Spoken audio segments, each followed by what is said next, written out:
Welcome to Dark Verse. I'm Isaac Nightshade, and tonight we open a door that never should have been found. There's a chill that runs deeper than fear, the kind that sinks into your bones when a child's laughter echoes in an empty hallway, when a swing sways on its own, when a doll, a drawing, a shadow refuses to stay still. These are stories of children who never moved on, of souls that clung to places, moments, and memories, and waited, not for help, not for peace, but for you. You may not believe what you're about to hear. You may try to explain it away. But each story you listen to brings you closer to their world. So turn the lights down, take a breath, and before the first tale begins, let's take a moment for the lost. Now enjoy the intro song to 17 Haunting Stories of Children Who Never Let Go. Story 1. The Orphan of Elmsbury Manor, 1891. In the year 1891, in the quiet countryside of Somerset, England, stood a manor long forgotten by time, Elmsbury Manor. Once a thriving estate echoing with laughter and music, it now sat shrouded in mist and ivy, its windows like dead eyes staring blankly over the moors. They say the manor died the same day little Clara did. The storm that night was unlike any Somerset had seen. Sheets of rain lashed against stone walls. The wind howled like wolves, and thunder rolled across the sky like cannon fire. Within the attic room, a space no larger than a woodshed, Clara lay curled beneath thin blankets, shivering. She was not supposed to be there. But in Elmsbury Manor, punishment was often silence. Clara had arrived only 6 months prior, an orphan left at the grand gates with nothing but a stuffed rabbit and a locket around her neck. Lady Miriam, the mistress of the house, had taken her in not out of charity, but to save face in town. A noblewoman fostering a war widow's child was good for appearances. But within the high walls, Clara was a ghost even while she lived. She was not allowed to play in the gardens like the other children. Her presence was considered unfortunate. She was given duties, chores beyond her years. And if she faltered, if her voice was too loud, if her hands were too slow, the attic was her place of discipline. That night, as lightning illuminated the stained glass, Clara whispered to her stuffed rabbit. "Just for tonight," she said. "Can you stay awake with me?" But the rabbit, stitched and silent, stared on. She would die before morning. The pneumonia that had crept into her lungs had bloomed like poison, and the draught swirling through the broken attic window would claim her final warmth. By dawn, Clara was still. The maid who found her screamed so loudly they say it shattered the silence of the manor forever. But Lady Miriam said nothing. The child had been weak, she claimed, sickly. There was no point in ceremony. No priest was called. No grave was dug. They buried Clara beneath the garden rose bushes without a name, without a cross, and without a single tear. That should have been the end. But Elmsbury Manor never forgot. 10 years later, in 1901, the manor was put up for sale. Its reputation had begun to rot. Whispers in the village told of crying in the walls, footsteps in locked rooms, and the sound of a child's lullaby echoing through the corridors long after nightfall. No one believed the tales, not at first, but then came the Carter family. Mr. and Mrs. Carter were wealthy traders from London, eager to leave the soot and noise of the city behind. They brought their 2 children, Edward, 10, and Lucy, 7, and with them, the hopeful noise of a family ready to begin anew. The manor seemed perfect. Grand staircases, endless hallways, and a garden that stretched toward the horizon. But almost immediately, Lucy began to change. "She has an imaginary friend," Mrs. Carter laughed to the housemaid, brushing curls from her daughter's brow. "A little girl named Clara." The maid froze. "Clara?" she asked quietly. "Yes," Mrs. Carter said, her voice casual. "She says Clara lives in the attic and sings her to sleep." The maid said nothing more. That night, Lucy asked to go upstairs. "Clara wants me to see her room," she said, tugging at her mother's sleeve. "No, darling, that part of the house is closed." Lucy's smile faded. Her eyes went cold. "She said you'd say that." The next morning, muddy footprints were found leading from the garden to the attic door. Only Lucy's shoes were missing. The attic door had been locked for years, but now it hung slightly ajar. When Mrs. Carter stepped inside, the air was freezing. Her breath left a cloud in front of her face. She called Lucy's name. No answer. Then from the far corner, a sound, like fabric dragging on the floor. She turned. Nothing. Only the old wooden rocking chair. And it was moving, back and forth, back and forth. Mrs. Carter backed out and slammed the door. Lucy was found hours later, asleep in her bed. But her eyes, they were different, glazed, distant, and from that day on, she never spoke again. In the years that followed, the manor changed hands multiple times. No one stayed longer than a season. There were the twins who claimed to be followed by a little girl with black eyes, the nanny who found lullabies scratched into the inside of her mirror, the gardener who dug up the rose bushes, only to quit that very night, his face pale and hands shaking, whispering, "She's still there." No record remains of what he saw. It wasn't until 1964 that the manor was officially condemned. But the legend lived on. Children in the village dared one another to run to the gate and call Clara's name 3 times. Some swore they saw her, a pale face in the attic window, holding a stuffed rabbit. Some claimed they heard her cry. Others said the house sang. In 1988, a local photographer named Peter Graham decided to document the manor's ghost stories. With his equipment, he entered Elmsbury late at night, determined to catch the girl in the attic on film. What he captured remains one of the most controversial photographs in England. A long hallway, dusty and dark. At the end of it, a silhouette of a child, barely more than a shadow, but her face, wide eyes, mouth open in a silent scream, and in her hands a rabbit. Peter never published the photo. He was found in his home weeks later, dead by suicide. On the walls of his apartment, scrawled in chalk, were the words, "She asked me to stay. I said yes, but she never let me leave." To this day, the manor remains untouched. Vines cover its stone. The windows are shattered. The gardens are overgrown. But if you walk near it on a stormy night, when thunder rolls and the trees dance like witches, you might hear her, the soft creak of a rocking chair, the high voice of a child singing a tune lost to time, or worse, you might see her at the window, still waiting, still watching, still wondering why no one came. Clara, the forgotten orphan of Elmsbury Manor, lives on, not in flesh, but in echoes. And for those who enter her house, some leave, but some never do. Story 2, Playground Whispers, 2003. In the summer of 2003, the town of Greystone shut down its oldest elementary school, Willow Creek Primary, not for lack of students or funds, but for something no one in the school board could explain in plain words.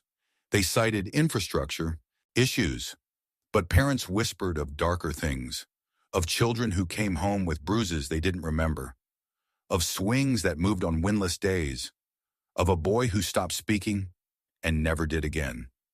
It all centered around the playground, and a voice only children could hear.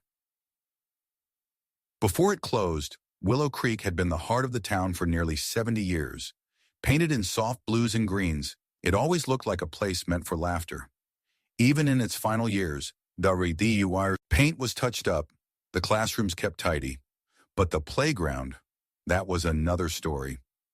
Rust ate at the swing set's legs. The slide creaked even when no one was on it. And the sandbox always seemed disturbed, even when freshly raked. It was on that playground where a tragedy had unfolded, long before most people living in Greystone were even born.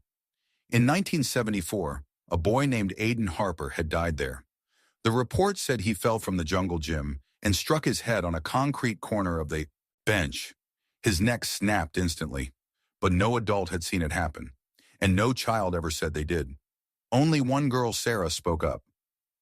"He didn't fall," she said softly, trembling in her mother's arms. "He was pushed by someone invisible." The story was brushed away like dust. Sarah's parents moved her to another school. But in the decades that followed, the name Aiden Harper was never forgotten. It became a dare among the school kids. Touch the jungle gym where Aiden fell, they'd say. Or, stand under the slide at dusk and say his name 3 times. Some claimed they did it, others refused. But things changed in 2003, when the whispers started. The first child was Noah Turner, 8 years old, friendly, well-liked. Until one Monday morning, he came to school pale and silent. His teacher, Mrs. Langdon, noted it instantly. "Noah, are you feeling all right?" He didn't respond. At recess, he didn't run to the monkey bars like usual. Instead, he walked to the sandbox and sat still, watching, listening. Mrs. Langdon approached. "Sweetheart, is something wrong?" Noah looked up slowly. His eyes were wide, and when he finally spoke, it wasn't his voice. It was higher, hollow. "He says the dirt is soft now. He can come back." The teacher laughed nervously. "Who says that?" Noah blinked, then in his own voice again. "I wasn't talking." He refused to say another word that day, or the day after, or for the next 6 weeks. Noah had to be withdrawn from school. He never fully recovered. His parents said he still sleepwalked into the yard some nights, his feet muddy in the morning. They found him once sitting in the flower bed, whispering, "He told me where he sleeps." I saw his hair in the soil. Then came Emma Hill. She began crying at night, waking up with scratches on her arms. She told her parents a boy on the swings wanted her to push him. When they asked what boy, she replied, "The one with the broken neck." Emma's parents were rational people. They went to the school, they inspected the swings, they asked the teachers. Everyone said the same thing. There was no boy, no incident, no reason for concern, until they checked the security footage. It showed Emma standing alone by the swings, but her hands were moving, as if pushing someone invisible. Then she turned her head and laughed at something no one else could see. Her parents pulled her out of school the next day. Within weeks, more children reported hearing whispers on the playground. Some said the voice came from under the slide. Others heard it from the jungle gym's top rung. Always a boy's voice. Always soft. Always asking questions. "Want to play? Can you see me? Do you want to fall too?" The final straw came in September when a boy named Caleb was found unconscious beneath the seesaw, his wrist broken, dirt in his mouth. When he awoke, he was screaming, "He's angry. He said the grown-ups forgot him." Tadaho, school was shut down 2 weeks later. But even boarded up, the playground remained. And that's when the town changed its tone. From curiosity to fear, children living nearby began having nightmares. Dreams of a boy who stood under the slide and cried because he couldn't find his way home. One child, Jonah, claimed the boy touched him in the dream. He woke up with a bruise on his arm shaped like fingers. Parents stopped walking near the school. Some even moved away. But one man moved closer. In 2006, paranormal researcher and retired psychiatrist Dr. Malcolm Frey took interest in the Willow Creek case. He was known for exposing hoaxes and debunking hauntings, but this time he was quiet. He moved into a home just 3 blocks from the school and began visiting the grounds at night. He brought recorders, infrared cameras, even soil analysis kits. He kept detailed notes, some of which were later found in his journal. August 3rd, at 2:14 a.m., swing set moved in, rhythmical motion, wind speed at 0 miles per hour. August 7th, child's voice recorded, unclear syllables. Playback at 0.5x speed reveals possible phrase, "I remember falling." August 10th, dreamed of a boy with eyes too large. He said, "Help me remember." Woke with dirt beneath fingernails. The final entry was dated August 21st. I spoke with him. I asked why he won't rest. He said, "No one said goodbye. No one cried for me. He's not angry, he's lonely. And he doesn't know he's dead." Dr. Frey was never seen again. His house was found empty. Dinner still on the table. Lights on. The only thing left behind was the recorder on his desk. The last 3 minutes of audio, a child's laughter. Then silence. Then, in a faint whisper, "Tag, you're it." Now, 2 decades later, Willow Creek's playground is a ruin. Rust, weeds, shattered wood. But some brave teens sneak in after dark. They bring their phones. They laugh. They dare each other to sit on the swing or dig in the sandbox. One video surfaced on Reddit, a blurry shot of the slide at night, with something just barely visible beneath it. Something sitting, something small. The uploader said his phone froze right after filming. When he looked again, the slide was empty, but the ground beneath it was wet, like something had been there and crawled away. The town of Greystone doesn't talk about Willow Creek anymore, but if you're ever there and you pass by that old lot, you might hear it. The soft creak of a swing in motion, a whisper carried on the wind, or the faintest sound of a child saying, "Push me." Story 3, Evelyn's Window, 1932. In the town of Maple Hollow, nestled between old pines and creeping ivy, stood the decaying shell of Wycliffe House, a mansion lost to time and tragedy. Built in 1860 by a wealthy silk merchant, it had once been a symbol of affluence, its white columns rising like marble bones from the hilltop. But after 1932, no one lived there, not because the walls cracked or the floorboards sagged, but because of the girl in the window. Her name was Evelyn Beaumont. She died watching the snow. Evelyn was 10 when the fever came, a bright, fragile child with cheeks like rose petals and a ribbon always tied around her wrist. She had a fascination with the world beyond her nursery, but her parents, Arthur and Lenora Beaumont, were fiercely protective, perhaps too much. They believed the world was filled with sickness and cruelty, so they kept her inside. Always. Her world was a single room on the 3rd floor of Wycliffe House, wallpapered in faded pink, a rocking chair in the corner, and a single wide window overlooking the frozen lawn. She'd sit there for hours watching the snowfall. "They said I'll melt if I go outside," she once whispered to her governess, "but I think they mean something else." That winter, an influenza wave swept through Maple Hollow. Servants fell ill. 2 died. Evelyn caught it within days. The doctor came once, just once, and told her mother that Evelyn had no more than a week. But her mother refused the prognosis. She barred the doors, closed the curtains, and ordered everyone out of the house. "We'll care for her ourselves," she said, tightening her grip on the doctor's coat. "She just needs quiet." What Evelyn got was isolation. By the 3rd day, she could barely lift her head. By the 5th, she had stopped speaking altogether.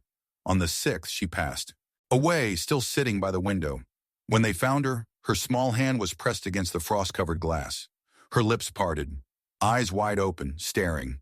They buried her in the family plot behind the mansion, but something of Evelyn remained in that room. It was Mrs. Caro, the housekeeper, who first saw it. A week after the funeral, as she dusted the stair banister, she glanced up toward the 3rd floor and froze. There in the 3rd window, Evelyn's window, was a shape, not a shadow, a figure, small, still, watching. Caro screamed and ran from the house, never returning. When Arthur went to investigate, the room was empty, but the rocking chair was moving, slowly, back and forth. He shut the door and locked it, but the town had already heard. "She never left," said the butcher. "The child watches," murmured the baker's wife. "Don't look at the window," warned the children. "She looks back." In the spring of 1933, Lenora Beaumont threw herself from the attic. Her body was found on the marble path below, her neck twisted, her hand clutching a pink ribbon. She had reportedly been calling Evelyn's name in the days before her death. Arthur sold the mansion and left town, but no one would buy it. Wycliffe House sat abandoned for nearly 50 years. Yet even then, Evelyn was seen by hikers on the trail below, who'd swear they saw a girl watching them from above, by children who dared each other to approach the gate and say her name. One boy, Daniel May, claimed he saw her face clear as day. pale with ice crystals blooming from her cheeks. She waved, he whispered to his teacher. She wanted me to come play. He went missing the next night. In 1985, a photography student named Lauren Riggs broke into Wycliffe House for a school project. She brought her camera, a flashlight, and a notebook. Her photos were supposed to capture forgotten architecture. Instead, she captured Evelyn, one of her film exposures. Grainy and black and white, showed the third-floor window, and in it, a girl's silhouette. More than that, her hand pressed against the glass, just like the old story. Lauren never submitted the photo. She was hospitalized days later after suffering what her doctors called a psychotic break. She claimed a little girl followed her. She stands in my window now, she said, but my window doesn't face the street. By the early 2000s, the legend of Evelyn Beaumont had become town folklore. Teenagers broke in to record YouTube videos. Paranormal shows filmed episodes. Ghost hunters walked through the house with thermal cameras and shaky voices. One of them, a man named Mark Bentley, went viral for a clip where he stood inside Evelyn's room and began to cry uncontrollably. I don't know why I'm sad, he whispered into the mic. I just feel like I'm dying. He left halfway through the filming and refused to ever speak about Wycliffe again. But one of the most terrifying story came in 2019. A family, us the Parkers, purchased the mansion as part of a historical restoration project. They had a daughter. Her name was Millie. She was also 10. From the first day, Millie asked about the other girl. What other girl, sweetheart? Mrs. Parker asked. The one upstairs, Millie said, frowning. She's lonely. The Parkers chalked it up to imagination until Millie stopped sleeping. She'd sit at her bedroom window, staring toward the third floor. She told me the snow's not cold, she said one night. She said it's quiet in the ground. The Parkers decided to leave, but on their final night, Mrs. Parker heard humming. She followed the sound up the stairs. Every light flickered as she climbed. When she reached the third floor, she stopped. The door to Evelyn's room was open. Inside, the moon cast pale light across the floorboards. The rocking chair moved, though the air was still, and Millie was standing by the window, her breath fogging the glass. Millie, her mother whispered. She wanted me to see, Millie said softly. She said I'll understand now. Suddenly, the room turned bitter cold. Mrs. Parker grabbed her daughter and ran. They left that night, but before they did, Millie turned back to the window and whispered, I'll come again when it snows. As of today, Wycliffe House remains sealed. The third window is cracked. No one has repaired it. No one dares. Because even now, especially when it snows, the people of Maple Hollow say you can see Evelyn there, hand against the glass, face pressed forward, watching, waiting, and if you stay long enough, you might see her eyes blink or her lips move. But don't listen, because Evelyn's voice isn't soft anymore. She's been whispering through frost for nearly a century, and no one who hears what she says ever sleeps again. Story 4, The Doll in the Well, 1887. In the summer of 1887, the town of Rosewater was struck by drought. The lakes receded, the rivers dried to a trickle, crops wilted beneath the sun's relentless glare, and the well in the Harrowfield orchard, sealed for nearly a decade, was opened again in desperation. They should have left it shut, because something waited in the dark, and it wanted to be found. The Harrowfields were an old family, with land that stretched beyond what most could see. Their manor stood tall and white at the orchard's edge, surrounded by apple trees that once bloomed so thick the air smelled like candy in spring. But in 1879, a tragedy changed everything. Little Annabeth Harrowfield, just 6 years old, vanished one morning while playing by the well. She'd gone out with her doll, a strange thing stitched from dark cloth, with button eyes and a ribbon no one remembered tying. Her parents searched for days. The town joined in. Dogs were brought, flyers printed. But no one ever found her. No torn dress, no footprints, no screams, only the doll. It was found, sitting on the stone lip of the well, smiling with its crooked stitched mouth, arms reaching as if to be held. The Harrowfields sealed the well with iron and stone, planted thorny bushes around it, and never spoke her name again. The orchard stopped blooming the next year. Some said the soil had turned bitter. Others said something cursed the land. The truth is far worse. In the summer of 1887, the drought forced desperate choices. When the town's main reservoir dried, Mr. Elwood and the Harrowfield groundskeeper proposed opening the sealed well. "We haven't touched it in years," he said, wiping sweat from his brow, "but it might hold enough to get us through." The mayor agreed. On a blazing afternoon, they brought men with shovels and iron bars. The bushes were hacked away, roots tangled like veins. The heavy stone lid was pried loose with crowbars. The moment it cracked open, a wave of cold air rushed out. Not earthy or stale, but cold, like winter breath. Inside, the well was darker than night. The rope was long gone, the bucket rusted to dust, but the water shimmered black at the bottom, still and deep. "Looks clean," Elwood muttered, but before anyone could lower a pail, a sound echoed up the shaft. Drip, then another, then a laugh. Light, childlike, but wrong.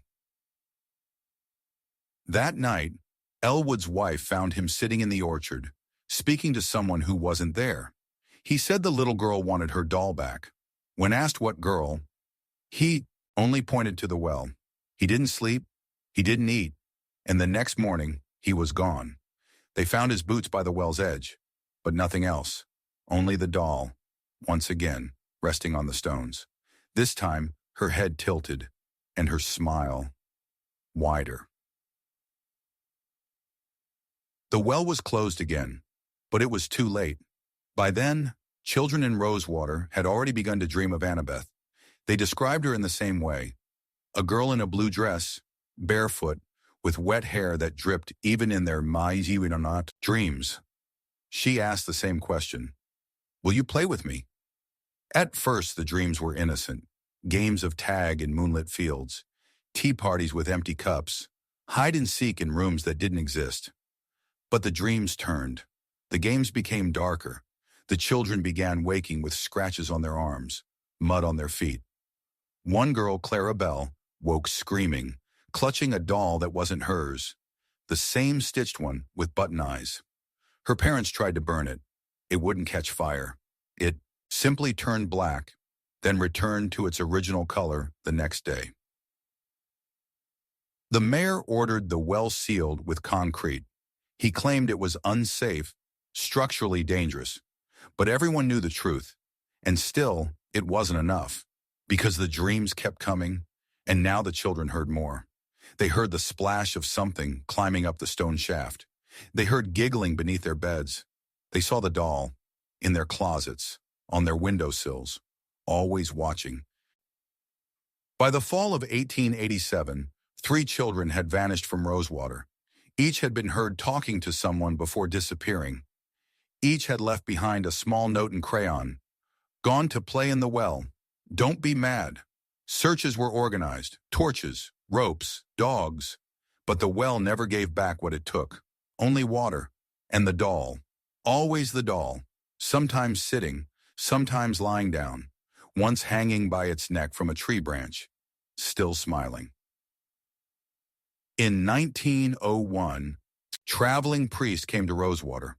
Father Millen, an exorcist by trade, claimed the well was a spiritual trap, a morning echo as he called it. "She's not your daughter anymore," he told the few remaining Harrowfields. "She's become something else." He descended into the well with prayer beads and holy water. A rope was tied to his waist. 3 men stood above to pull him back if needed. They never got the chance. 2 minutes after he vanished into the darkness, the rope went slack. They hauled it up. At the end of the rope was the doll, wrapped around the priest's prayer beads. Its eyes were gone, replaced with 2 polished stones from the well floor. Wycliffe House was abandoned within the year. The Harrowfields moved away. The orchard died. Thorns overtook the land. And yet, even today, hikers sometimes stumble upon the stone ring of the old well, buried in weeds, hidden deep in the woods. Some say they find dolls placed gently along the trail, as if left by a child hoping for company. Others hear voices in the trees, a little girl's laugh, the word play, or the soft rustle of fabric dragging across stone. In 2015, a group of college students filming a paranormal series found the well again. They joked about the legend. They filmed themselves lowering a flashlight tied to a string. It vanished after 10 feet. They never recovered it. The camera footage ends with them running, screaming, one of them looking back and shouting, "She's climbing up." The last frame shows a hand, small, wet, and holding a doll. If you ever go walking through the woods outside Rosewater and you come upon a ring of stone buried in vines, don't touch it, don't speak near it, and whatever you do, don't pick up the doll, because Annabeth doesn't like when people take what's hers. And if you look closely, you might find the rope, still wet, still swinging, waiting for a friend to come down and play. Story 5, Jack and the Flood, 1944. In the spring of 1944, the river rose. Rain came every day for nearly 3 weeks, falling in heavy sheets that turned streets to streams and fields to swamps. The town of Hereford, tucked between 2 hills and split by the narrow Driscoll River, had always been prone to flooding, but never like this. By the 3rd week, the river had swallowed roads, drowned crops, and reached the edge of the lower neighborhood. That's when Jack went missing, and the river began, whispering. Jack Brantley was 6, small, soft-spoken, with pale hair that curled at the ends and a love for toy boats. Every afternoon, he'd go to the edge of the Driscoll with a little wooden schooner tied to a string and watch it bob in the current. "Someday I'll sail it all the way to the ocean," he told his older brother Simon. "You'll lose it," Simon laughed. "The river always takes what it wants." Jack just smiled and nodded. That was Jack, gentle, dreamy, never talked back, never raised his voice. When the waters began to rise, his mother warned him to stay away from the river. "Too fast now," she said. "One slip and you're gone." Jack obeyed, or said he did. But children and water have always been drawn to one another, like secrets in silence. On April 12th, 1944, Jack left the house after breakfast. He told his mother he was going to the corner store to buy string for his boat. He never came back. The shopkeeper swore he never saw him. Neighbors were questioned. Fields were searched. The whole town combed the banks of the Driscoll, swollen now, roaring and gray. They found the string. They found his boat, washed up against a tree root, but not Jack, not even a shoe. The town mourned. The Brantleys held a service without a body. They placed a small wooden cross by the river with his name etched into it. Simon visited it daily, staring at the muddy water, whispering his brother's name like a prayer. That's when the whispers began. At first, Simon thought it was the reeds, the wind rustling through them in just the right way. But then he heard it again. Software, clear, his name. Simon. He turned. No one there, only the water. Then again, closer. "Simon, it's cold." He ran, but the whispers followed, in dreams, in mirrors, beneath the floorboards, everywhere. Simon told his parents, but they thought it was grief. He told his friends, but they mocked him. He stopped, speaking about it altogether, but he kept listening, because Jack kept calling. And the river changed. It no longer just moved, it pulsed like a heartbeat. Frogs vanished, fish died, a dog went missing, its collar found near the shallows. Locals avoided the banks. Something wasn't right. The water was too dark, too still, like it was watching. In May, Simon returned to the river late one night. He brought Jack's toy boat. He placed it on the water and whispered, "If you're there, show me." The boat drifted, then stopped, and slowly began moving upstream, against the current. Simon froze. The string went taut, then snapped, and from the reeds came a small voice. "You let me fall!" Simon screamed. He ran all the way home and didn't speak for 3 days. When he did, he told his mother that Jack was under the water, waiting, and he was angry. The town doctor said Simon was having a breakdown. They called it survivor's guilt. But then came the others, children who claimed to see a pale boy at the edge of the river, drenched, smiling, asking if they wanted to play. One girl, Marcy, said he held a boat in one hand and worms in the other. "He said I could go sailing with him," she whispered. "He said I just had to hold my breath." The town held another service, this time for Jack's spirit. They hoped it would bring peace, but instead the river rose higher. That night the Brantley home flooded, the only house in the neighborhood affected. Water filled the basement and rose to the stairs. When Simon's mother went down with a lantern, she stopped cold. There, floating in the center of the room, was Jack's boat, perfectly dry, and next to it, footprints, small, bare, and made of mud. Simon never slept again. He stayed by his window, watching the river. One night he swore he saw Jack, standing in the water, just below the cross, his hair plastered to his skull, his skin pale green. He raised his hand, waved.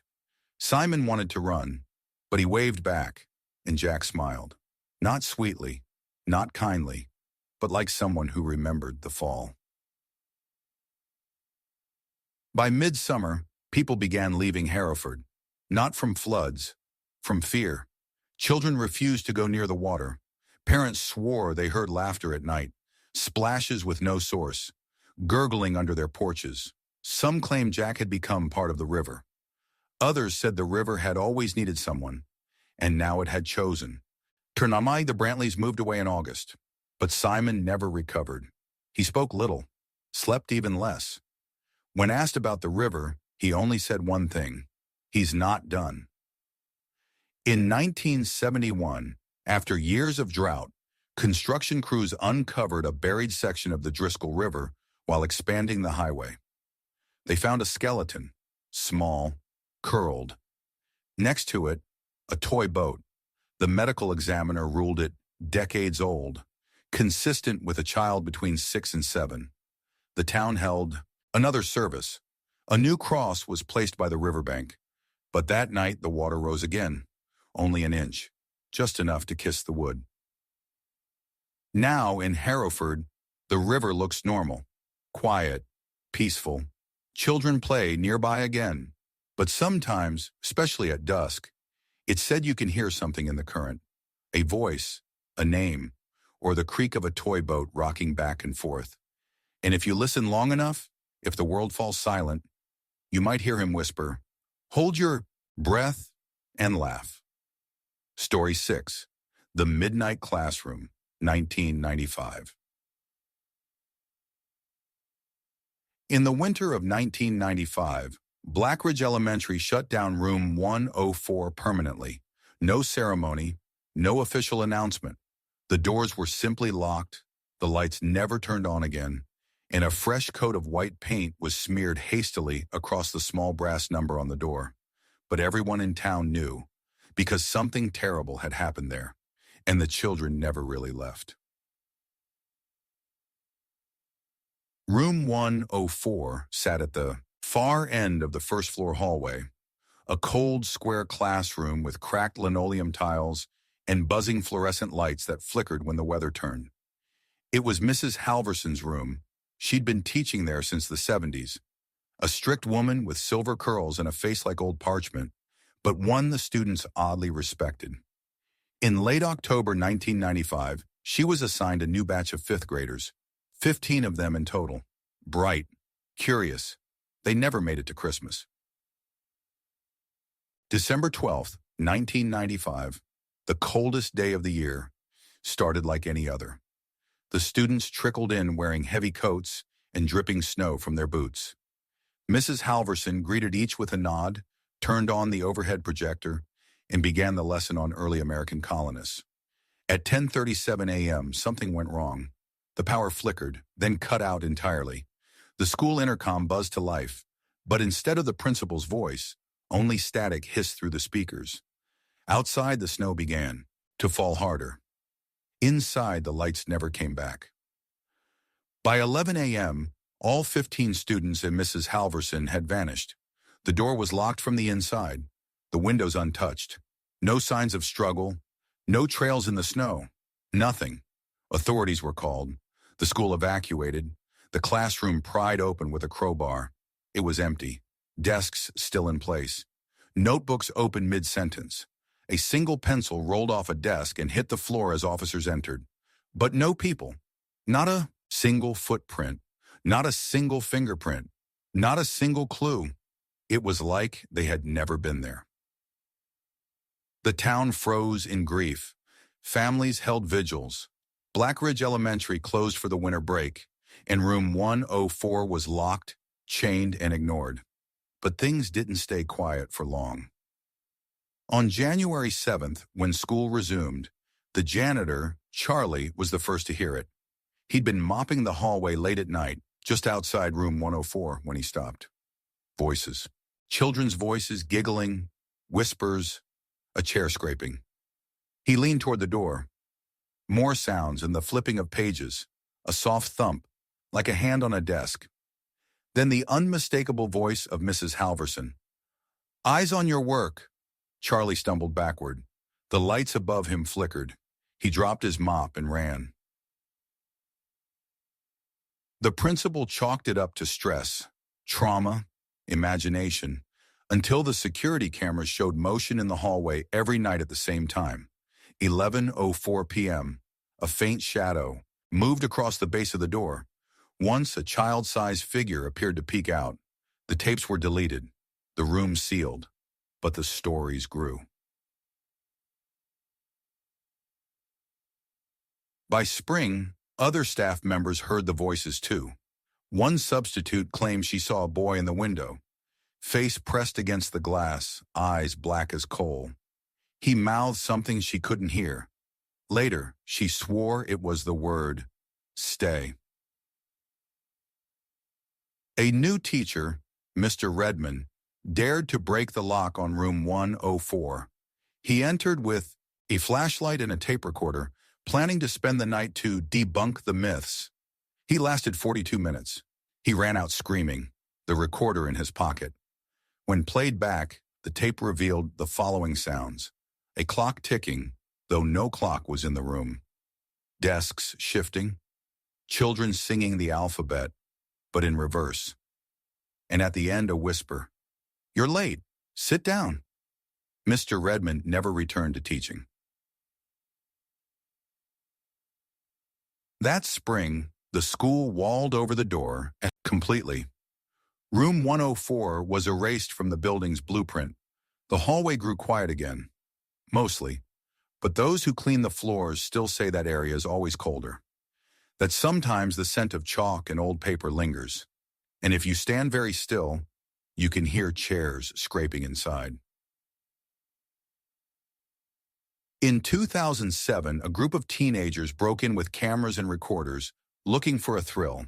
They set up microphones along the old hallway.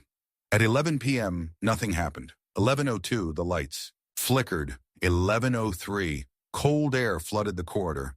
And at 11:04, voices, so many voices, laughter, reading, a teacher calling out spelling words. One of the teens, Angie, approached the wall where the door once was.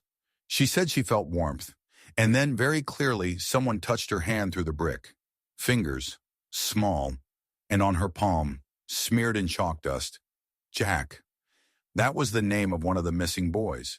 She fainted. When she came to, the wall was still solid, but the chalk was still there. Since then, every few years, people claim to hear the classroom return. Always at night, always in winter, a full lesson playing on a loop. Some say those children never knew they were gone. Others believe they're trapped in a moment, forever reciting, forever learning. And Mrs. Halverson, some say she's still at the front of the class, calling roll. If you visit Blackridge now, the school is still there. New paint, new students, but no room 104. Only a mega show, long, unmarked stretch of hallway. Colder than the rest. Quieter, avoided. But if you stand beside the wall at exactly 11:04 p.m. on December 12th, you might hear a pencil drop or a child whisper your name. And if you're very, very unlucky, you might hear someone say, "Take your seat," and feel the wall behind you vanish. Story 7, Maggie's Tea Party, 1910. In 1910, at the edge of the sleepy town of Windermere, there stood a grand stone orphanage known as Fair Hollow House. Covered in ivy and surrounded by fog-soaked woods, it had the kind of quiet only places of sadness can hold. A stillness bred by absence. Fair Hollow was always underfunded, always understaffed. Its halls were cold, its food was bland, and its caretakers rotated too frequently to remember the names of all the children. But no one ever forgot Maggie, and no one went near the East Wing after dusk. Maggie Ann Whitaker arrived at Fair Hollow in spring, her fingers still red from frostbite.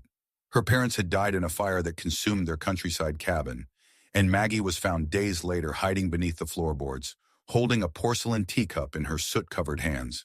She didn't cry, didn't speak, just smiled. They placed her in room 12 with 2 other girls, but by the second week, she was moved alone to the East Wing. She said her friends didn't like how her doll watched them at night. The staff rolled their eyes. Orphans came with trauma.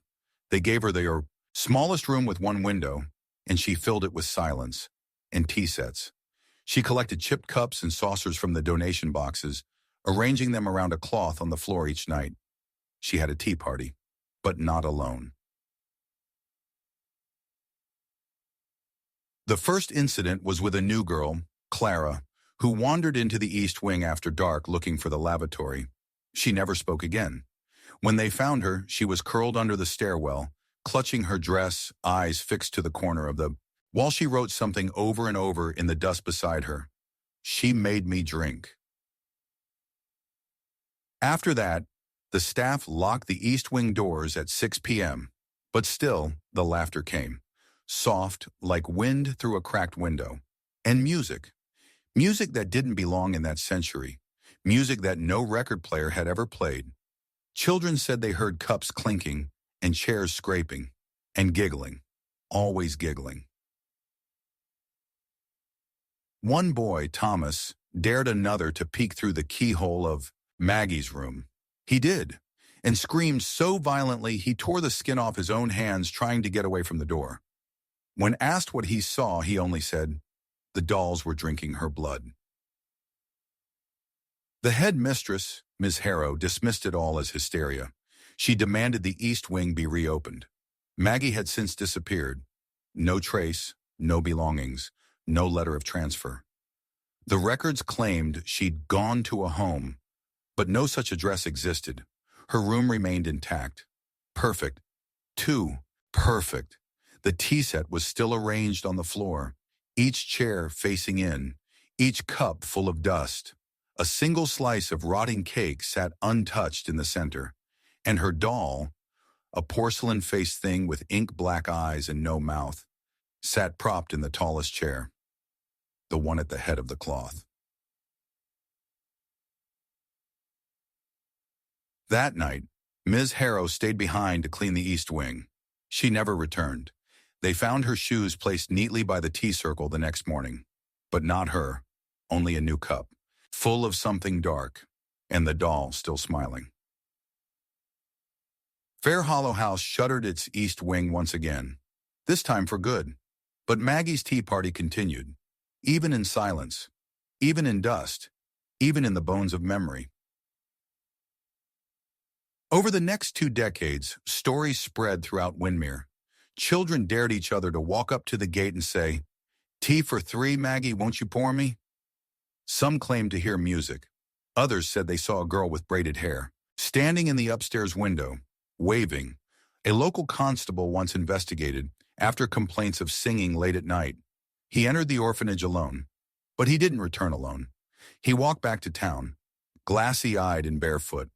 Trailing behind him, For only a few minutes before vanishing was a child-sized shadow, and in his coat pocket, a sugar cube soaked in something thick.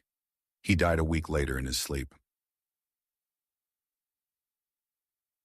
In 1974, urban explorers reopened the orphanage. They brought flashlights, cameras, and bravado. 3 went in, 2 came out. They said the third had gone into the East Wing and never returned. When asked why they didn't follow him, they replied, "We tried, but the hallway bent. It turned back on itself, and she invited him to tea." They found his camera outside the next morning. The last photo was a grainy shot of a child's room. 4 cups, 3 chairs filled, 1 empty. No one knows where Maggie came from. Some say she died in the fire with her parents and never really lived at Fair Hollow. Others claim she made a deal with something in the smoke. What's certain is this: her party never ends, and there's always a seat waiting. Fair Hollow has long since been overtaken by moss and time, but the East Wing window never rots. The curtains move with no wind, and some nights passers-by see the warm glow of candlelight through the glass. If you listen, really listen, you'll hear the scrape of porcelain and a voice young and proud. "Careful with the tea, it's hot." Then a child's laugh, and if you're not careful, you'll find yourself walking to the door, knocking gently, unsure why. And from inside, a girl will say, "We were just waiting for you." Story 8, The Red Ball, 1986. It started with the ball, a simple rubber ball, cherry red, with a small tear on one side and dirt scuffed into the grooves. No logos, no markings, just a ball. It rolled into the Thompson family's driveway one evening in August 1986. At first, they thought nothing of it. "Neighborhood kid must have lost it," Mr. Thompson said. He placed it by the mailbox. By morning, it was gone, but the next night it returned. Not by the mailbox this time, but on the porch, still wet with dew, still red, still torn. And that's when the whispering started. The Thompsons lived in a quiet suburb just outside of Atlanta. 2-story home, fresh paint, trimmed hedges, and a white fence with a gate.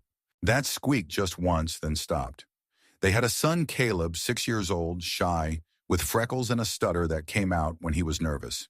He had no siblings, no pets, just the backyard, a tire swing, and the occasional lizard he tried to name. The third night he brought the ball inside. "It's mine now," he said softly. His parents didn't argue. Kids picked up stray toys all the time, but when his mother held it, she paused.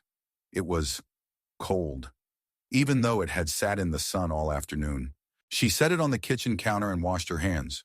When she returned, the ball was on the floor, and Caleb was just standing there staring at it.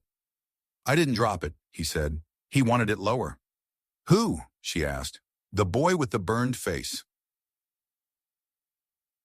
They found Caleb talking to the ball the next morning, not in pretend, but in full conversations. He nodded, laughed, paused like he was listening, and when asked who he was speaking to, his smile disappeared. "I don't know his, name, but he plays at night." That night, the ball rolled down the hallway on its own, from Caleb's room to theirs. Thump, thump, thump. It stopped at their bedroom door. When Mr. Thompson opened it, the hallway was empty, but behind him, Caleb was whispering in his sleep, "Roll it back." By the end of the week, the ball had taken on a life of its own. It moved rooms. It disappeared from locked drawers and reappeared in the tub. It bounced at 3:13 a.m., always once, never. Again, the Thompsons burned it. They watched the rubber bubble and melt. They buried the remains in the backyard. They even poured cement over it. But the next night, it was back, whole, red, staring. Caleb stopped eating. He said the boy didn't want him to. "He says food makes you heavy," he explained. "You can't float if you're heavy." His parents took him to a therapist, but Caleb wouldn't talk. He only brought the ball and held it in his lap, gently stroking the tear in its Besides, she talks now, too, he said one night. She's quieter than him. Who? His mother asked. The girl with no teeth. She watches from the ceiling. The neighbors started complaining about noises, knocking from inside their walls, a child's giggle from air vents. One man swore he saw Caleb standing in his yard at midnight, staring into his living room. But when he opened the door, the boy was gone. Only a red ball remained on his porch. A month later, the Thompsons left town, vanished really. No for sale sign, no moving truck. They were simply gone. The house sat empty for years. Eventually, a new family moved in. The Wilkes family, 2 kids, a dog. They found the ball in the attic. Red, torn, still cold. They left it outside, but it came back. They locked it in the shed. The next morning, it was on the kitchen floor. Their daughter Emily began talking in her sleep, her drawings filled with red circles and stick figures. Without eyes, she said the ball was a gift. He said we could all fit inside it if we try hard enough. The Wilkes left after 3 weeks, didn't even pack. The house was sold again and again. Each time the ball stayed. Each time the voices returned. Children crying, footsteps in attics, wet laughter. By 1997, no one lived there anymore. But neighborhood kids still dared each other to touch the porch. If you got close, they said you could see it. The ball, waiting, always in a different place. Sometimes on the steps, sometimes by the swing, sometimes inside the window, on the windowsill. Watching. A local journalist, Mark Sutherland, ran a piece on it. The Red Ball House? He called it folklore, superstition. He spent the night inside, alone. His recorder captured the following: 11:13 p.m., a slow creak; 11:16 p.m., soft bouncing; 11:18 p.m., whispering, "You dropped it"; 11:19 p.m., screaming; 11:21 p.m., silence. The police found him in the fetal position, eyes wide open. He couldn't speak for 3 days. When he did, he said, "It rolled through me," and never explained what he meant. Now the house sits in ruin, boarded windows, chipped paint, dead grass, but the ball remains, untouched, always visible, no matter how often it's moved. Some believe it's cursed. Others say it's a child's soul, a piece of a game gone wrong, looping forever. Some even claim the tear in the ball is a mouth. Puanas that if you stare long enough, it moves. But all agree on one thing. If you ever see it roll toward you, don't roll it back, because once you play, it doesn't stop, and neither does he. Story 9, Church of the Little Choir, 1772. The Church of St. Enoch was built in 1772 on a hill in southern Wales, where fog clung low and the trees bent eastward as though kneeling. It was a small stone chapel with a single tower and narrow stained glass windows, built to house only 50 congregants and 20 children in its choir. For decades, the church was the heart of the village of Penlow. Then came the fire, and the singing never stopped. It began during Lent, when the pastor, Father Alric, introduced a new practice: sunrise hymns led by the children's choir. Each morning before the sun rose, the children would gather in candlelight and sing devotional psalms that echoed down the valley. The villagers adored it. Heaven's voice before dawn, they called it. But the children, they grew tired.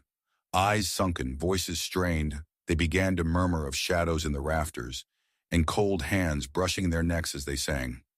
One boy, Iwan, refused to return. He claimed the bell rang before anyone touched the rope, that someone else was already inside. Father Alric ignored the complaints, and the singing continued.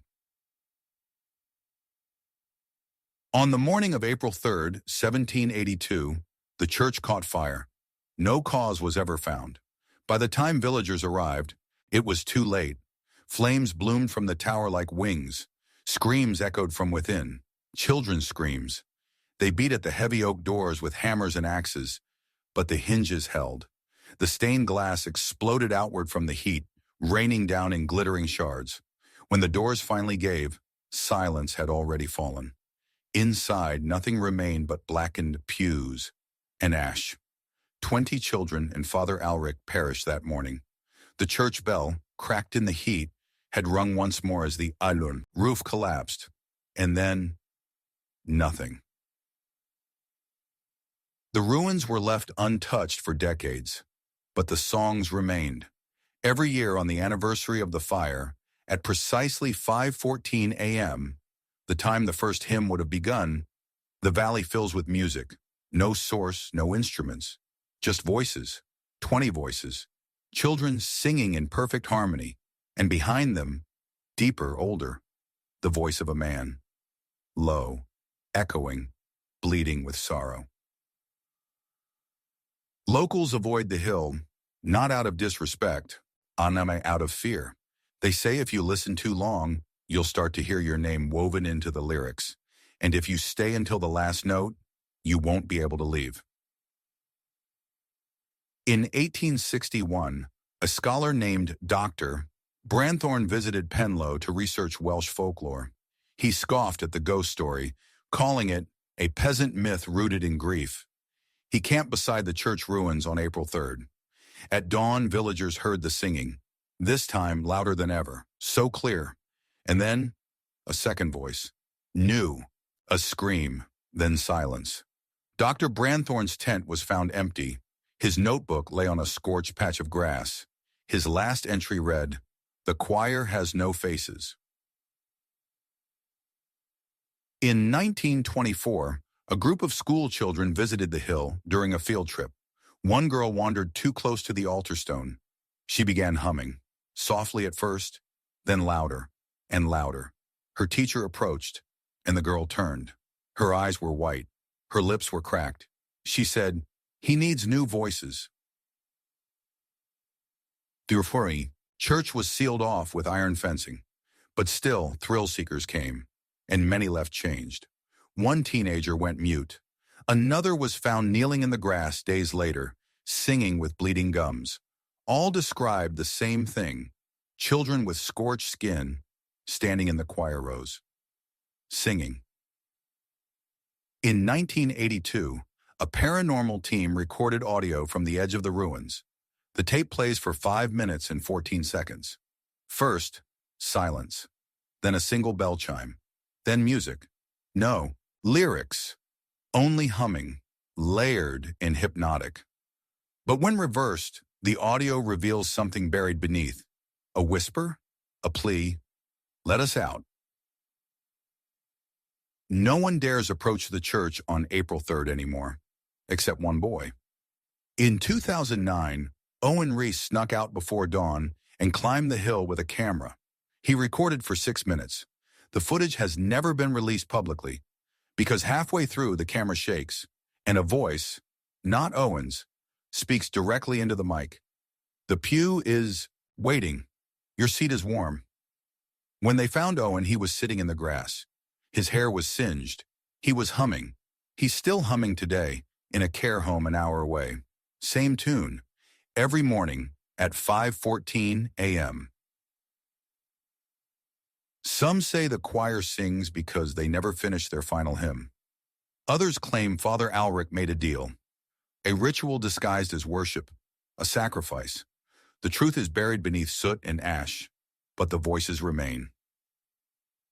And if you ever visit Penlow and rise before the sun and hear soft voices on the wind echoing through the trees, don't follow them, don't listen too long, and whatever you do, don't sing along, because if you do, you'll never stop, and the choir of St. Enoch will grow louder, forever. Story 10, The Ice Cream Truck, 1978. In the summer of 1978, the town of Elmridge lost its innocence. It was a place where children still rode their bikes past sunset. Neighbors waved without reason in the jingle of an ice cream.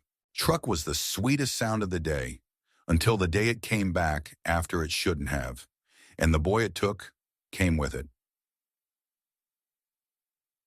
The original incident was written off as a freak accident. August 2nd, 1978.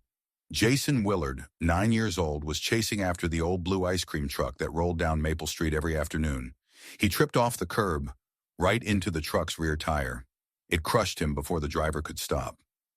A terrible, tragic moment. Neighbors heard his mother's screams echo 3 blocks. The driver, a man named Calvin Brinks, was so distraught he turned in his badge and disappeared from town the next week. The truck was impounded, its jingle box silent. Jason was buried in St. Mary's Cemetery, Row D, beneath an oak tree. Everyone mourned, and summer ended early that year. And the next summer, the truck returned. Same color, same music. But no one was driving. It rolled slowly down Maple Street at 4:07 p.m., exact time of Jason's death. Children stood frozen on their lawns, their popsicles dripping. One brave boy, Kenny, stepped off the sidewalk and waved. The truck didn't stop. It slowed, and a face looked out the serving window. It was Jason, smiling, but his skin, it wasn't right. Gray-blue, wet-looking.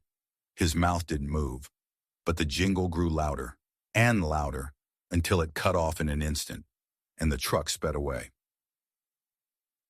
Kenny ran home screaming. His parents said it was heat stroke. The police chalked it up to a stolen vehicle. But when they checked the impound lot, the original truck was gone. No paperwork, no explanation. And worse, Jason's grave had been disturbed. Fresh dirt, deep cracks in the headstone, as if something had crawled out. The truck kept coming back. Every year, same date, same time, same jingle. Always Maple Street, and always Jason in the window, smiling wider each time. By 1983, the town had changed. Children were kept indoors in August. The sound of an ice cream jingle made grown men flinch. A woman fainted hearing it on the radio. The local school even banned music boxes with chimes too close in tune. Then one year, a child disappeared. Hannah Myers, age 7. She was last seen on her front porch at 4:06 p.m. Neighbors said she waved, said, "I see Jason," then gone, vanished. No struggle, no footprints, only a half-eaten drumstick ice cream cone lying on the step. In the weeks after, her parents reported hearing music late at night, soft at first, then louder, then right outside their window. When Mr. Myers pulled open the curtain, there it was, the truck, idling on the street, Jason behind the glass, and in the seat next to him, Hannah, crying, mouth open but no sound. The father ran outside, but the truck was gone.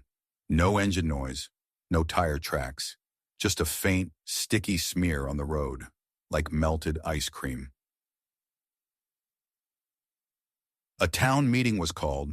The mayor proposed banning ice cream trucks altogether. The motion passed unanimously, but it didn't matter, because the truck didn't need a permit, didn't need roads, it just came. Always at 4:07, always in August, always humming the same song. Local teens began treating it as a legend. They dared each other to wait for it, film it, ride their bikes alongside it. One boy, Greg, managed to take a photo. It showed a blurry truck with fogged windows, and through the haze, dozens of little faces pressed to the glass, none of them smiling. In 1995, a pastor claimed he could cleanse the town of its curse.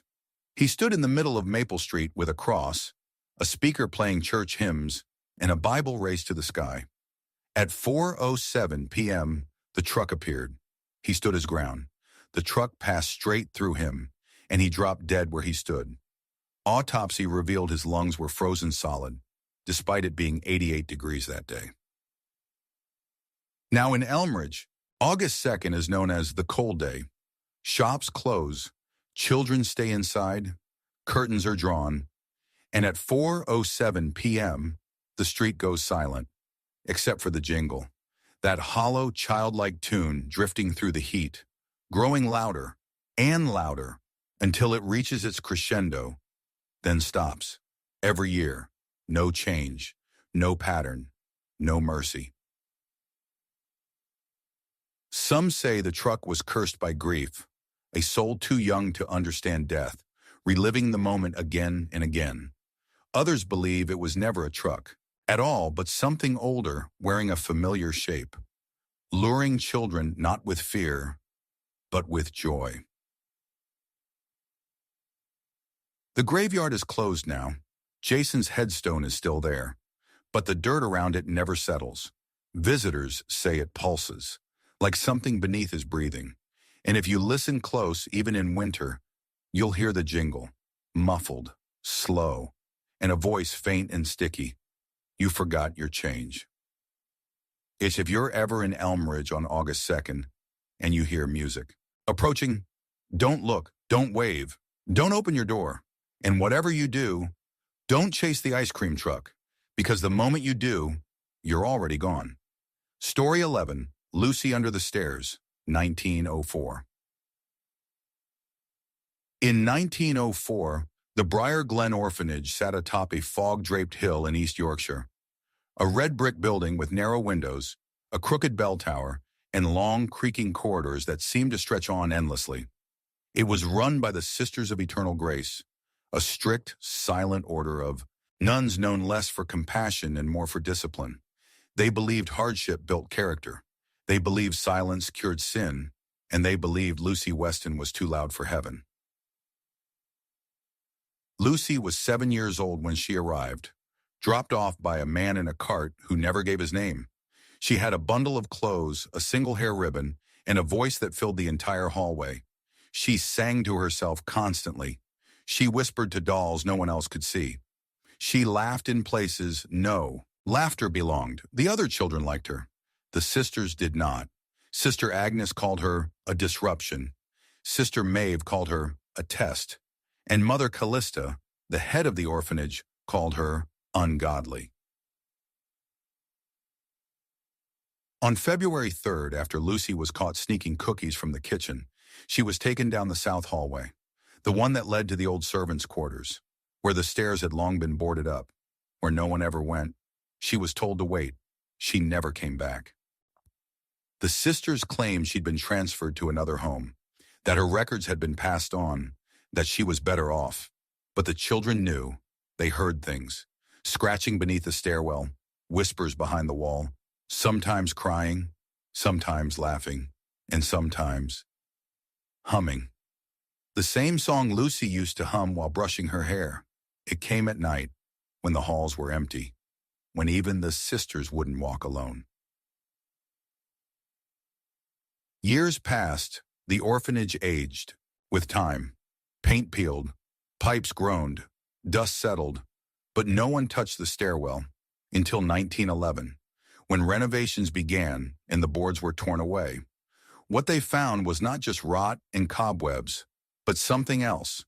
Behind the lowest step, a hollowed space, and inside, bones, small, folded, clutching a ribbon, and carved into the wood above them, a message in shaky, scratched letters. I was just playing. They buried the remains in an unmarked grave. No ceremony, no confession. No one spoke Lucy's name again, but she spoke theirs.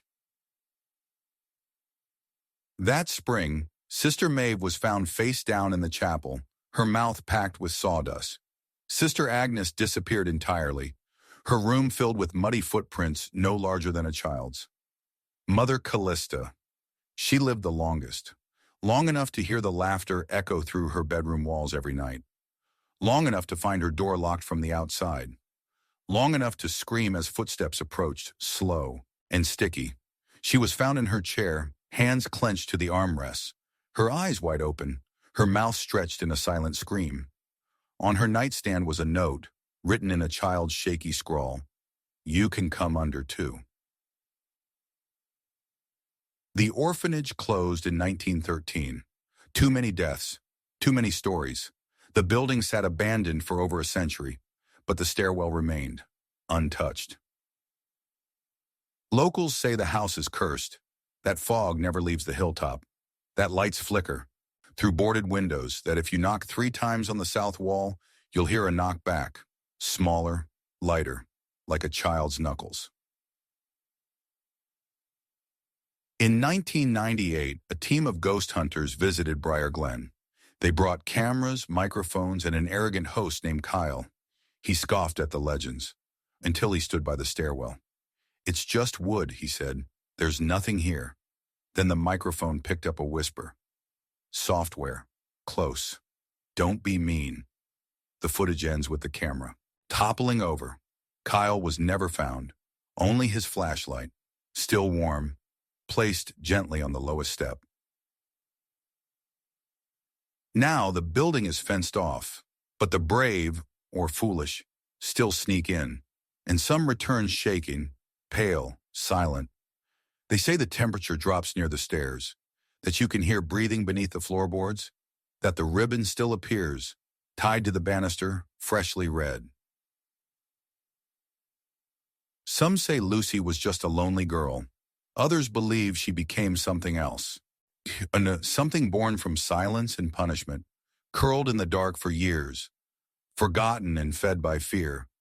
But all agree, she is still under the stairs, waiting, watching, and listening for footsteps. If you ever enter Briar Glen, and you hear humming that doesn't stop, and the door behind you won't open, drop whatever you're holding, turn around, and don't say her name, because Lucy doesn't like to be remembered. She likes to be let out. Story 12. The Swing at Hollow Creek, 2021. Furnace Hollow Creek Park wasn't much, just a faded trail, a dried-up pond, and a single rusted swing set standing in a field of yellow grass. The paint was peeling, the chains were stiff, and the second swing was always tangled, as if something invisible twisted it each night. Locals passed it on the way to better places. It was never a destination, until someone filmed the swing moving on its own, and uploaded it, and brought her back. The video went viral on October 3rd, 2021. It was 18 seconds long, a still shot of the park, one swing hanging limp, the other swinging, not in the wind, not pushed, just swinging, back and forth, perfect rhythm, and in the background, static, almost like breathing. At the 13-second mark, the video glitched. A single frame, blurry, faint, a girl standing behind the swing. No one saw her when filming. She wasn't there, but she was. The comments exploded. Fake. Wind. Creepy as hell. Did anyone else see the little girl? A user slowed the clip to 0.25 speed and enhanced the frame. The girl had no shoes, hair to her shoulders, and her face was wrong, not monstrous, just vacant, like she hadn't blinked in years. The story began to unfold in threads, reposts, digital sleuths piecing together old police reports and blog entries. The girl had a name, Samantha Carver, age 7, disappeared in Hollow Creek Park. October 3rd, 1998, exactly 23 years before the video was filmed. According to archived articles, Samantha had been at the park with her older brother Ben. He left her on the swing for 5 minutes to get water from the car. When he came back, the swing was still moving, but she was gone. No scream, no struggle, no footprints. Only her shoes neatly placed in the dirt. No one ever found her. Ben was blamed. Whispers of guilt, rumors of rage. He left town by the end of the year. But now people were seeing her. People who watched the video. Some reported nightmares. A girl standing in their yard, on their stairs, in their hallway, always barefoot, always swinging, even when there was no swing. One woman said she found muddy prints on her hardwood floor after watching it 5 times. Another claimed she heard creaking in her attic, rhythmic, like chains pulled tight. The original uploader deleted the video, but it was too late. Copies spread, downloads, reposts, TikToks, reaction vids. They all fueled her, because every time someone watched, The swing started moving again. A week later, a man named Ezra live-streamed himself visiting the park at night. "Gonna prove it's fake," he said, laughing into the camera. He set up his tripod, pointed it at the swing. Nothing happened for 14 minutes. Then the swing started moving. Gently, just like the video. Ezra laughed. "Okay, that's creepy. I'll give you that." Then he turned the camera toward himself, paused, frowned. "There's a little girl behind me, isn't there?" The stream cut. His phone was found in the grass, still recording, pointed at the swing. Now both were swinging, in perfect mirrored rhythm. Ezra was never found. Police closed off Hollow Creek Park. Didn't stop anyone. The challenge was viral now. Stand by the swing at 3:03 a.m. The number of missing persons rose. People started reporting strange calls, children giggling, or a girl whispering, "Push me." Researchers pulled security footage from nearby homes. More single frames. Blurred girl shapes in motion, hair over the face, feet dangling above the ground, a child's voice layered in static. "Don't leave me alone." Eventually, digital investigators traced the IP of the original uploader. Ben Carver, Samantha's brother. He had returned to town that summer. Quietly, no one knew. He'd filmed the park, posted the clip, and vanished 3 days later. The last photo on his phone was of the swing, both seats moving, and a message in his notes app. She never stopped swinging. Not once. To this day, the swings still move. The park is fenced off, but the chain clink can still be heard on cold, windless nights. The video still exists. Buried in hard drives, reposted under different names. And those who watch it, they say she follows them. Not instantly, but slowly. First in dreams, then reflections, then footsteps behind them at night. Always soft, always close, and always stopping when they turn around. If you see a swing moving by itself, don't film it, don't watch the footage again, and if you hear a child whisper, "Push me," don't. Because once you touch that swing, you'll swing with her forever. Story 13, Behind the Closet, 1999. The DeWitt foster home in New England was shut down in 1999. It wasn't the complaints of neglect, or the outdated wiring, or even the storm damage that peeled part of the roof. Back like a tin lid, it was what the last child said, the one who survived. She said they live behind the closet now, and that they're still hungry. The DeWitt home sat at the end of Elderberry Lane, an old Victorian estate with clawfoot bathtubs, floral wallpaper, and closets that were deeper than the rooms themselves. It was once a place of hope. Over 3 decades, more than 200 children passed through its doors. Lost kids, discarded kids, some whose names had never even been written down properly. Some found families, some vanished into the system, but 9 children simply disappeared, all within the final 4 months. The staff blamed poor documentation, lost case files, runaways, but the last girl, Miriam, age 11, knew better. She told the investigators where they went. She pointed to the closet in her room, the one with peeling green paint and a doorknob that never quite turned right. "They live in there," she said. And when asked who they were, she whispered, "The ones who drag." No one believed her. Not at first, but when investigators opened that closet, they found more than dust and coats. They found scratch marks inside the frame, tiny ones, low to the ground, in frantic, overlapping clusters. They found a handprint, pressed into the inside wall, a child-sized hand, perfectly preserved in the wood. No explanation. The home was evacuated that same night. Miriam was relocated, and DeWitt was padlocked. But the story didn't end there, because Miriam didn't stop talking. She told her caseworker about the others, the ones who went missing. She said they didn't scream when taken. They get quiet first, she said. They stand by the closet and look inside, even when it's shut. She said she woke one night and saw Lily, her roommate, standing perfectly still at the closet door, humming. She opened it, Miriam said. And then they came. The caseworker asked what came. Miriam drew it, stick figures, tall, black, no faces, just wide mouths and long fingers, bending in ways bones shouldn't bend, and dragging themselves across the floor. One drawing showed the closet open. Another showed Miriam in bed. The third was just darkness, scribbled over and over in crayon. At the bottom, one word, inside. 2 months later, Miriam vanished from her foster home. No broken windows, no footprints, no struggle, just the closet door is open and a single note on her pillow, scrawled in red ink, large and uneven. She joined us.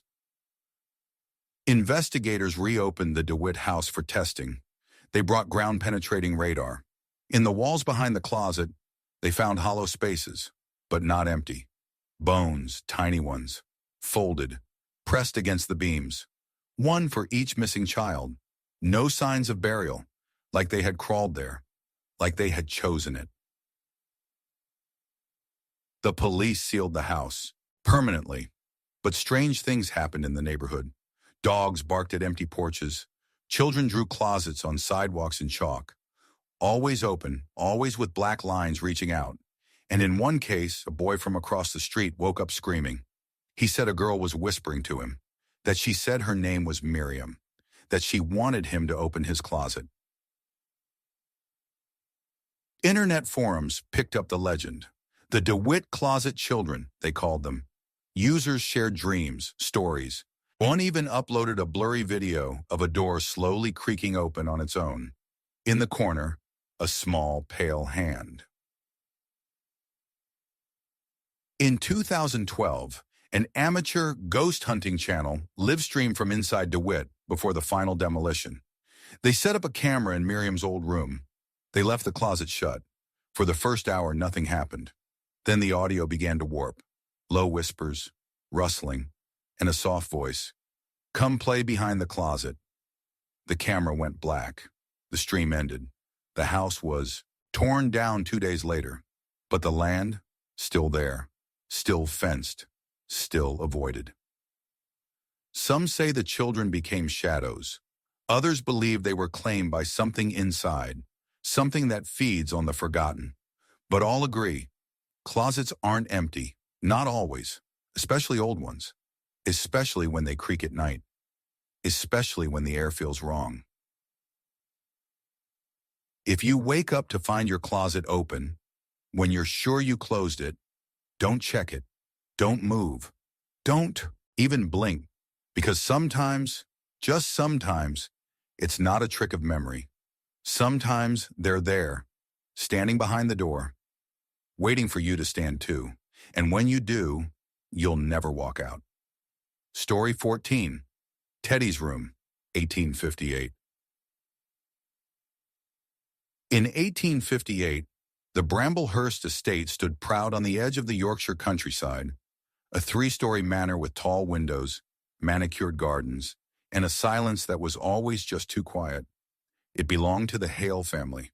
They were known for their money, their formality, and for the tragedy that unraveled them. It began with a child named Theodore, but everyone called him Teddy. Teddy Hale was 6 when he was given his favorite toy, a handmade teddy bear with button eyes and a crooked smile stitched in red thread. No one remembered where it came from, not his mother, nor the governess, nor even the housekeeper who claimed to have unpacked every box. But from the moment it arrived, Teddy never let it go. He named it Mr.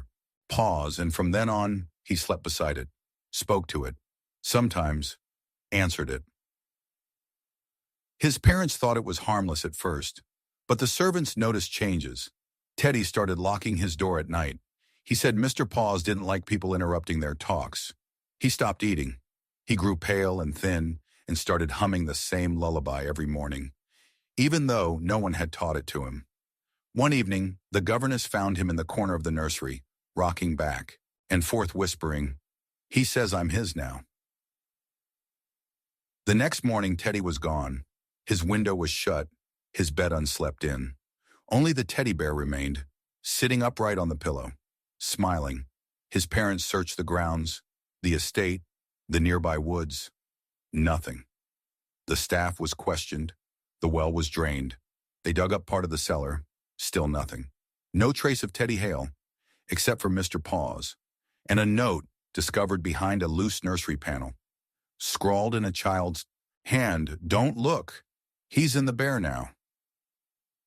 The Hales were never the same. Lady Hale fell into madness, insisting she heard her son's voice in the walls.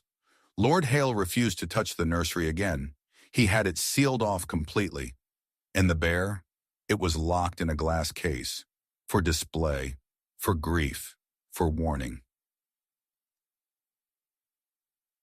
Over the next 10 years, the estate changed hands twice. Neither family stayed more than a year. They all spoke of the same things. Child-sized. Footsteps at night. Giggles that came from nowhere. And dreams always the same. A boy crying from inside the bear, begging to be let out. In 1872, the case cracked. No one touched it. No one had the key, but the glass was shattered inward, and the bear was gone. A week later, the youngest daughter of the family, Clara, was found asleep in the nursery. She was holding Mr. Paws, and she wouldn't speak, not for weeks. When she finally did, she said, "He's happier now. He has someone new to talk to." Clara disappeared 2 nights later. Same pattern. No signs of forced entry, no struggle, only the teddy bear, once again, sitting on the bed. A new stitch added to its smile. The red thread longer now. Its grin wider. The estate was abandoned by the turn of the century. Locals stayed away, but legends spread of a haunted nursery, of a toy that watched, and of a spirit that whispered through cotton, stuffing in crooked seams. Some believed Teddy's soul was trapped. Others thought something else wore his skin, used his voice, and moved from child to child, feeding. In 1963, a paranormal researcher named Grace Weller snuck into Bramblehurst and found the nursery untouched. Dust lay thick on the floor, but no footprints, except for a small trail leading from the center of the room to the fireplace. She lit a candle and took a photo of the hearth. When she developed the film, she dropped it in shock. There was the fireplace, and sitting inside, knees pulled to his chest, face tilted up, was a boy, smiling, and next to him, the teddy bear, its eyes glowing white. The photo was never published. Grace was found 3 days later in her flat, curled in the corner, whispering the same lullaby Teddy once sang, over and over, her hands clutched tightly around a child's plush bear. When police tried to remove it, she screamed. The Bramblehurst estate was torn down in 1981, but the nursery walls were kept, moved to a museum, preserved as part of Paranormal Artifacts of Northern England. The teddy bear, still there, inside a new glass case. Motion sensors, alarmed, labeled simply Mr. Paws, 1858. Visitors say the case fogs up when you speak Teddy's name. Others say the bear's position changes, that its stitched mouth curls higher, that the threads twitch. Some even claim to hear tapping on the glass, small and rhythmic, like a child, knocking from the inside. One girl, age 9, stared too long during a school trip. She said the bear blinked. She said it told her something. When asked what, she replied, "He's waiting for you to take him home." She was found in her bed days later, smiling, eyes wide open, and Mr. Paws sitting beside her, even though her parents never owned a bear. No one knows if Teddy's still in there, or if something worse has taken his place, but the case remains sealed, untouched, and Mr. Paws watches, always smiling. Because if you ever see a teddy bear with red stitching, if it's old and heavy and cold to the touch, put it down, leave it behind. And whatever you do, never bring it into your room. Because once Mr. Paws is in, he never leaves. And when you close your eyes, you'll hear him whisper, "It's your turn." Story 15, The Missing Page, 1973. In the fall of 1973, the Baythorn Public Library received a donation, a box of books, left anonymously on the doorstep one rainy evening. Most were outdated textbooks, mildewed encyclopedias, and romance paperbacks with cracked spines. But at the bottom of the box was a children's book. It was old, bound in faded green linen, with no title on the cover. Inside, gold-inked script spelled out, "The Boy Who Saw Too Much." There was no author listed, no publisher, no barcode. The librarian, Mrs. Clemens, almost tossed it aside, but something, curiosity maybe, made her catalog it. She placed it in the children's reading room, and that's when things began to change. The first reader was a boy named Malcolm, 10 years old, quiet, loved books about space. He found The Boy Who Saw Too Much on a rainy Tuesday afternoon. He sat down and read it all in one sitting. The next day he came back and read it again. By Friday he had memorized it. He told the librarian the story was about a boy who looked through a keyhole and saw the truth. But once he saw it, it followed him forever. "There's a page missing," he added, "near the end. I think it was torn out." Mrs. Clemens flipped through. Page 47 ended mid-sentence. Page 48 was gone. The book was moved to repairs, but Malcolm wouldn't stop asking for it. He drew his own version of the missing page. A black figure, no face, just eyes, dozens of them, and long fingers reaching for the reader. He said the boy in the story stopped being scared. "He became part of the story," Malcolm whispered. "Now he wants someone new." That weekend, Malcolm vanished. His mother said he went to the library and never returned. Police searched the building. Dogs were brought in. No sign of Malcolm, except his drawing. It had been placed carefully inside the book, tucked between page 47 and the torn edge, like a replacement. The book was removed from circulation, but 3 days later, it was back on the shelf. The catalog still listed it as in repairs. The repairs log was blank. No one admitted to moving it. The next child to read it was a girl named Felicity, 8 years old, loved fairy tales. She didn't even check it out, just sat in the corner and turned the pages. She stopped on 47. Her eyes went wide, and she began to cry. When asked what was wrong, she said, "He's staring at me from inside the book." The library closed for a week. When it reopened, the book was gone again. And Felicity? She never spoke another word. She now lives in a care facility an hour away. She draws only one thing, the same faceless figure, page after page, dozens of them, all reaching from a missing page. Urban legends grew. Teenagers dared each other to sneak in and find the book. Some claim they saw it. Others say it only appears to the lonely, the quiet, the ones who stay too long after closing, the ones who flip through random books until they find that green cover and open it and read just far enough to feel something breathing near their neck. In 1987, the library was remodeled. New floors, digital catalog system, barcodes for everything. The green book was never officially entered, but one day it showed up on a return cart. No one knew who brought it in. It didn't scan, but inside the cover, a new note had been added in red ink. "He's not in the story anymore. He's in the page." In 2001, a man named Philip Castor, a rare book collector, claimed to have found a copy of The Boy Who Saw Too Much at a yard sale 2 towns over. He opened it on a live stream. Page 47 stopped mid-sentence. Page 48 was blank. He laughed, called it a printing error. Then on camera, he began bleeding from his nose, then his ears. He collapsed. He was pronounced dead before help arrived. The cause? Massive cerebral hemorrhage. His final words caught on a nearby mic. There's someone behind the page, trying to get out.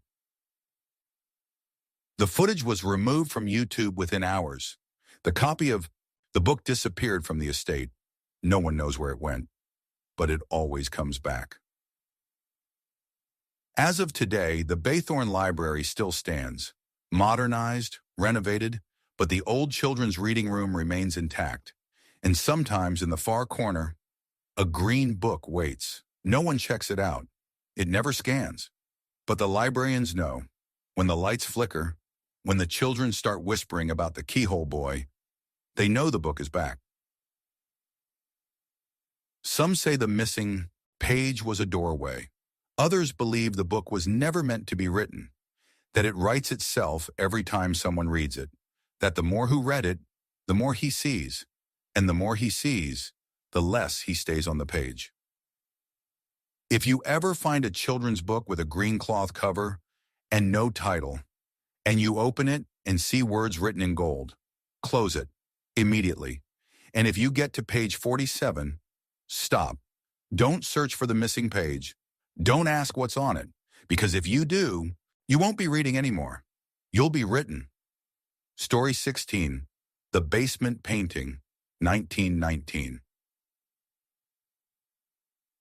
In 1919, just after the end of the Great War, the Granger family moved into a modest stone house in rural Vermont.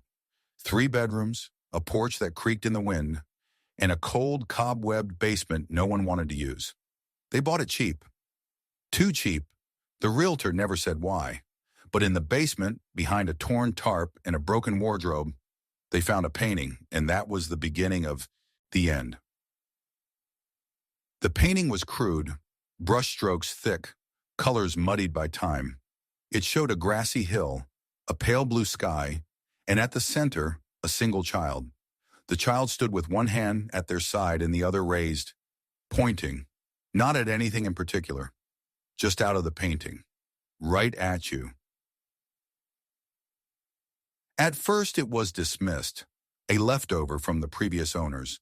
The canvas was nailed into the wall, oddly deep, as if someone had meant for it to never be removed. Mr. Granger tried to pry it down with a crowbar. The crowbar snapped. He left it alone.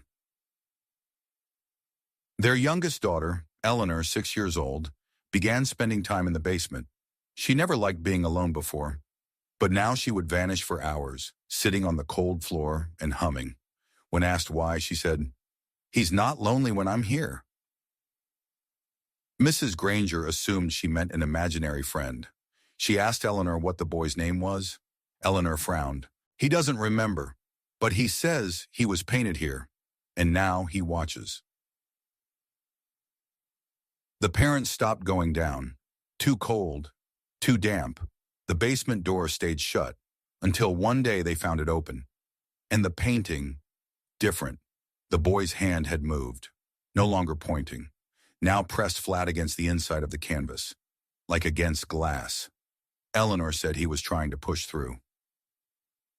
They decided to cover it, hung a heavy sheet over the painting, and nailed it shut. That night, the nails were found pulled out, one by one, all bent backwards. The sheet was folded neatly on the floor, and in the painting, the boy was smiling. Eleanor changed. She spoke in whispers, stared at corners, her drawings filled with smudged skies and dark windows, and the same boy, always with black eyes and a blank shirt. No matter how many times they tried to throw the pictures away, they came back, folded in Eleanor's dresser, taped to the walls. One time, laid perfectly on Mr. Granger's chest as he slept.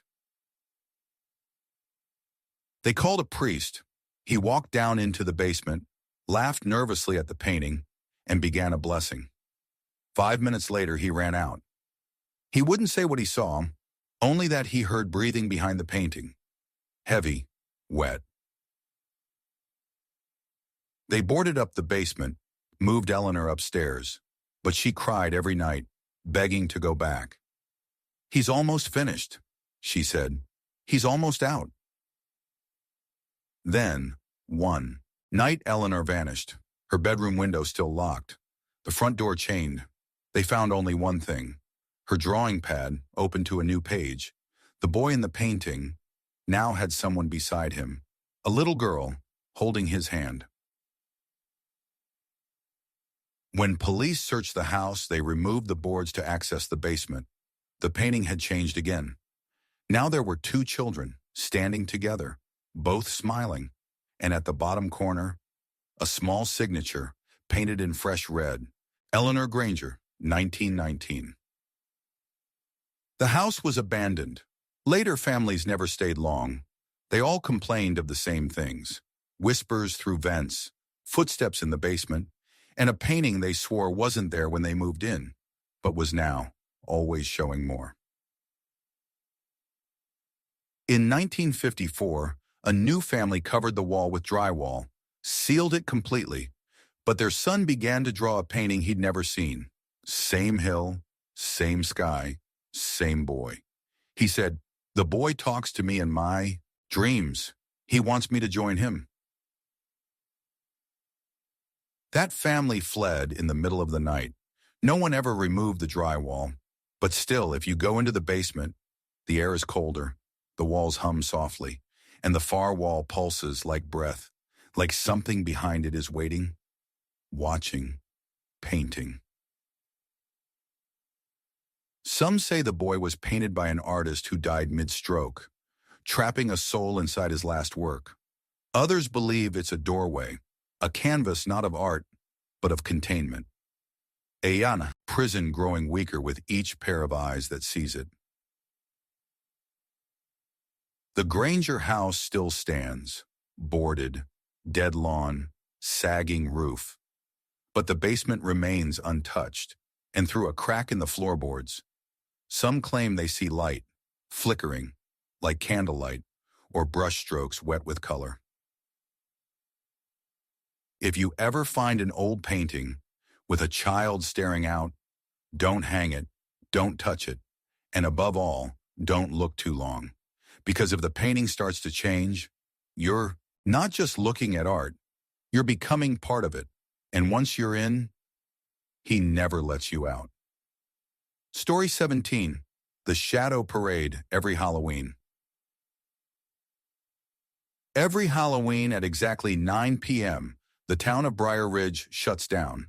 Not because of a curfew, not because of crime, but because that's when they arrive. The children with no eyes, carrying candles that never flicker, wearing clothes 50 years out of time, and walking slowly down Main Street. They call it the Shadow Parade, and no one speaks of it out loud.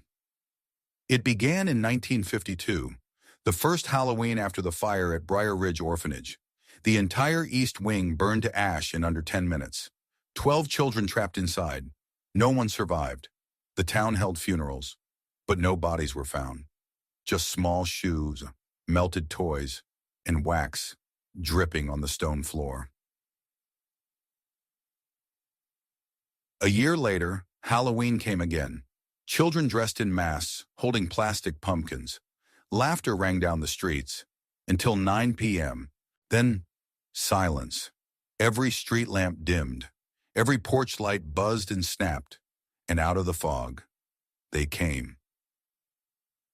It's 12 children, silent, holding white candles, walking in a perfect line down Main Street. Their heads never turned, their feet never stumbled, and where their eyes should have been, only shadow, like someone erased them. People thought it was a prank, a sick tribute. They followed the children until they reached the cemetery, where they stopped. And vanished. The fog swallowed them. The air went still, and Halloween was over. When the next year, it happened again, and again, and again. 12 children, same time, same path, always ending at the cemetery gates, then gone. Turn to 1960, someone tried to block the street, parked his truck across Main with floodlights aimed at the sidewalk. When the parade reached him, the lights exploded. Every bulb shattered at once. He was found the next morning, mouth open, hair white, clutching his steering wheel like a man frozen in fear. He never spoke again. After that, the town made a decision. At 8:45 p.m. every Halloween, everything stops. Lights off, windows closed, no costumes, no parties, and most of all, no watching. But people still peek. They always do. Teenagers, skeptics, outsiders, and they always say the same thing. It's not just 12 anymore. The parade is growing. One boy in 1978 said he saw 14. A woman in 1992 counted 15. And last year, a reporter claimed there were 23. Those who watch too long begin to change. First come the dreams, candlelight, humming, whispers in voices not their own. Then the waking visions, a child staring at them from the end of the hallway, holding a candle, smiling, mouth stitched shut. In 2005, a mother broke the rules. Her daughter begged to go out trick-or-treating at 9 o'clock. Said she wanted to see the parade for herself. Said the children had invited her. They never came home. Only a small pair of shoes were found on the sidewalk. Still warm. The town has tried to stop it. Priests, psychics, even a psychic medium who claimed to channel the orphanage children. She said they were never buried properly. Said they were lost in the smoke. Not just their bodies, but their souls. That the parade isn't a haunting, it's a search party. For what? No one knows. Some say they're looking for the one who lit the fire. Others believe they're just looking for playmates, and every year they find one. Now Main Street is empty on Halloween. The town warns newcomers, leave by 8:30, lock your doors, do not answer knocks, because sometimes they knock first. Sometimes they want you to join the parade. If you do look, if you can't resist, here's what people say you'll see. Children in old-fashioned clothes, some burned, some with melted wax on their hands, some with empty mouths and all with no eyes. Their candles glow soft and golden. The fog wraps around them like a blanket. And in that moment, you'll feel peace, terrifying peace, like you've already gone with them. If you turn away quickly enough, you might be safe. But if you lock eyes, or what used to be eyes, they will remember you. And next Halloween, they'll stop at your door, wait, and knock 3 times. And if you answer, you will walk, candle in hand, shoes tapping, quietly against the sidewalk, into the fog, into the dark, into the shadow parade.